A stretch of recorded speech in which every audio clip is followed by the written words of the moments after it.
Osibya chano munange kadde kenyini wetukutusizaako embeera y'obudde webale kwekumira ku TV yo omanjezi Agnes Nalukwago. Enkuba yatonye mu bitundu by'eggwanga ebitali bimu nga yeetobeseemu n'ekibuyaga era ng'okusinziira kwa lipoota gye twafunye Gulu yawezezza millimeters 22 n'obutundutundu 3 so ng'ate Entebbe yawezezza millimeters 19 n'obutundutundu 9 olwo Kampala neweza millimeters 18 n'obutundutundu 8. Encha kumacha tusuubira akasana okwaka nga bwe kakuba mu bitundu by'eggwanga ebisinga obungi ng'ogyeko ebitundu nga Mbarara saako ne Kabale tubisuubira okuba n'enkuba entonotono.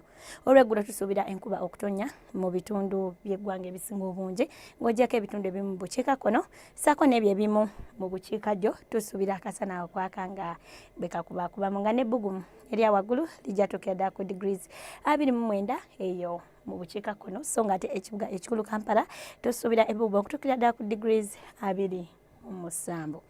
Ebibuga ebirala mu nsi ekibuga nga Nairobi, Kigali, Amsterdam saako ne Washington tubisuubira okuba n'enkuba so ng'ate mu New Delhi tusuubira obudde okuba obw'ekiddedde nga n'ebbugumu mu Kigali lijja tuukira ddala ku degrees 26.